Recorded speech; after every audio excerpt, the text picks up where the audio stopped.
A great big hello to anyone who's taken the time to listen in to my short video clip.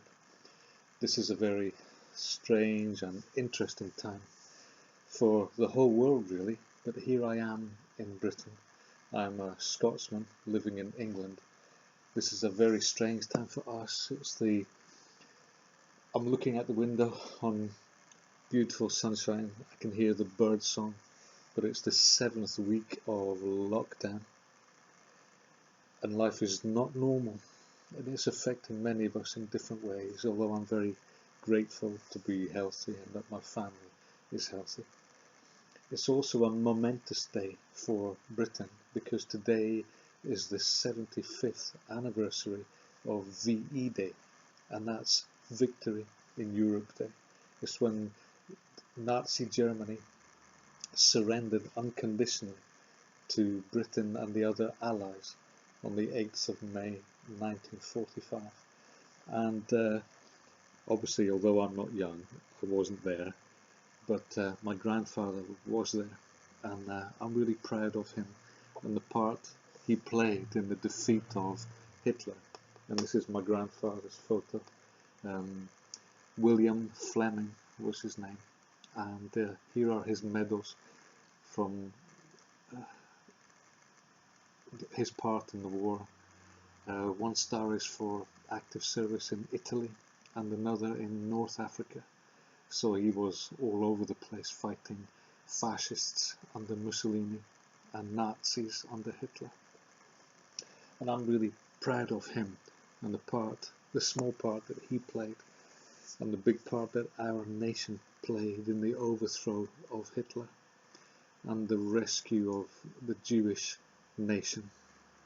There are so many things in British history that I'm not proud of. I'm not proud of all the things that happened in Palestine around the time of the war and just afterwards, but I am proud that we were able to play some part in the formation of the modern state of Israel. And this may seem really strange to you, but in my heart there is such a love for Israel and for Jewish people. Whenever I meet someone who's Jewish, I so want to take their hand, shake it, hold it, and say how very honoured I am to meet a descendant, a real descendant of Abraham. But I don't do it if ever I do meet anyone Jewish, because let's face it, most of you would think that was really weird and you might not even understand it. But you see, the thing is that someone Jewish changed my life forever and found me at a place in my life when I was very low and very depressed. And I'm just going to take a few minutes of your time when you're probably busy, but just on the off chance that someone is listening to this film who is also suffering inwardly in the way I was as a teenager. You see, during these days at the moment when things are so tough for so many people and we've lost so much of our identity, maybe through our jobs, our income, our life in the great outdoors, part of who we are. Maybe you've lost some of that during this crisis. Maybe you're having what I was having as a teenager, which was a very existential crisis. You see, I had everything to look forward to. I had lots of things going for me. I was fairly bright. I was doing quite well at school. I lived with a middle-class family. We had what we needed. And yet, deep in my heart, something was missing. I had no hope for the future, no purpose, no spring in my step, no reason to get up in the morning. I was going through the motions of being alive, and yet inside, I felt dead. I had lots of friends. I had a weekend job. I was fairly happy at school. I was fairly popular. And yet, in my head, when I looked forward into my life, I could see no real reason for anything, and nothing that gave me hope and vision for the future of my life. And I think deep down I was depressed and stressed. I put on a good show. No one would really know what was going on, except my friends often said to me, "You look so low." But this embarrassed me, and I remember saying one day, "But I'm smiling on the outside."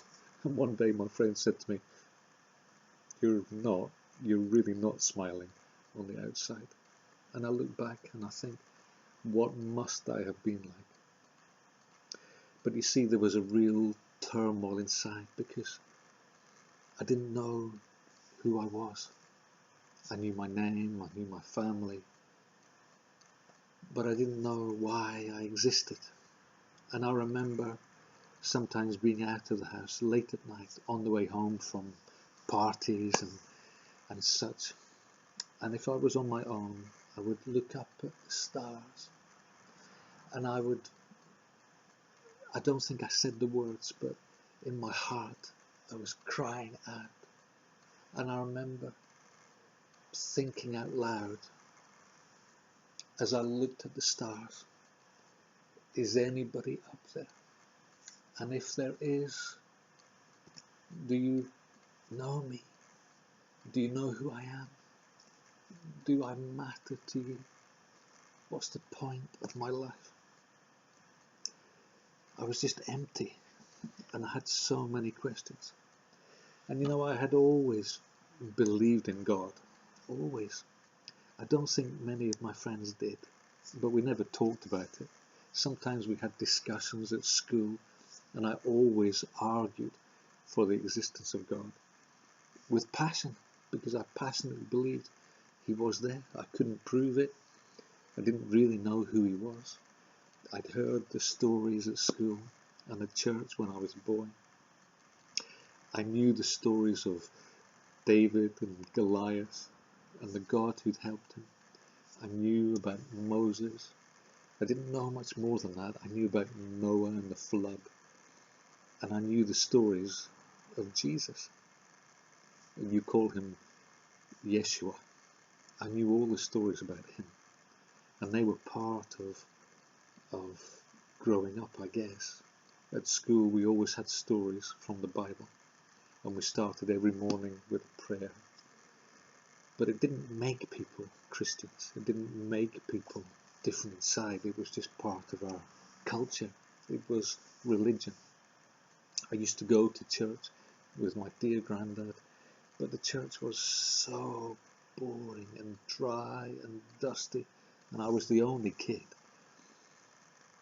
But as I got older and became a teenager, I didn't want to go to church, and I didn't go because it seemed so irrelevant to me. And yet deep in my heart there was a yearning, a longing for something deep. I didn't know when I prayed that prayer that someone was really listening. Until years later, then I realized he was listening all that time. But I know now the words from the Hebrew Bible which say this, that the eyes of the Lord go to and fro throughout the earth, looking for those whose hearts are turned towards him. And now I look at those words and I think, oh, you were listening. Even though I didn't know you, you cared for me and you loved me. When I was about 18, I was searching so much. I tried different churches. I read different stuff. I explored other religions, but I dismissed them. I knew they were fake. I knew they weren't real. I knew there was only one God. I didn't know he was the God of Abraham, Isaac, and Jacob. But I knew he was the God who sent Yeshua first to the Jewish nation. And although I didn't understand it then, I know now that even though I'm not Jewish, I was included. Yeshua says He came first for the Jewish nation. Salvation came first for the Jews and then for the Gentiles. And the Jewish nation rejected him and crucified him, gave him to the Romans, and they killed him. But the Gospels tell us that he came back to life, was seen by many, many people, and told his followers, who were all Jewish, go into all the world and tell them the good news that Yeshua, the messenger of God, the servant of God, the Son of Man and the Son of God, died and gave his blood for the sins not just of the Jewish nation, but of the whole world. This is why his death was so awful and so terrible to bear for him. But he did it because of the promise that God had given the Jewish nation, that one day their sins, though they were scarlet, would be white as snow, and that he would send someone. The words of Isaiah, unto us a son is given, unto us a son is born, and the government will be upon his shoulder, and that he would be a light even to the Gentiles. And at the age of 18, I began to really understand this. And I got down on my knees in my bedroom one Sunday evening, which I will never forget. And I surrendered my life to this Yeshua. We call him Jesus. I surrendered my life to him in faith, submission, and trust, which I had never done before. And I asked him to accept me and to fill me with his Spirit. And oh, how could I have known the joy and the peace and the light which would flood my soul and my body? I was never the same again. I encountered peace like I didn't even know could possibly exist. My life is not a bed of roses, but you know what? Oh my goodness, Jesus, Yeshua, is number one in my life. How he's changed me, given me hope, meaning, love like I didn't even know ever existed. The love that he has for me, even though I'm not Jewish.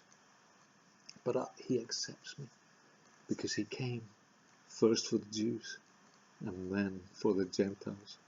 Oh, if you're listening to this and you're Jewish, oh, please, please consider Yeshua. Read the New Testament. Just open it. Start at the beginning. And you will find a book which is so Jewish, it will shock you.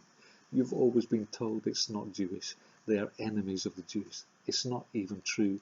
You have been lied to for 2,000 years. He came first for the Jews.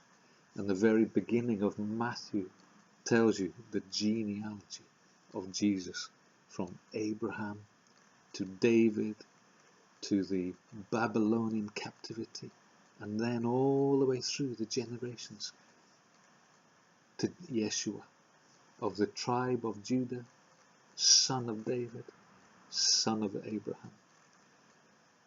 Read and discover your own Messiah for yourself, and take the word, the testimony of a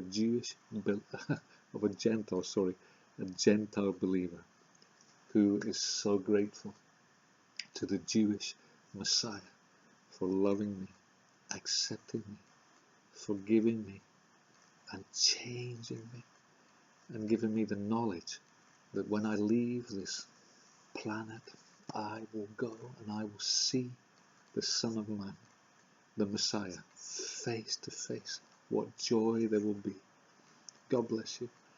I will post some more videos with some more thoughts, but my deepest desire is that Jewish people recognize Jesus as their Messiah and come to him, the promised one, the chosen one, worship him and discover how great is the salvation of your God, God bless you. Bye bye.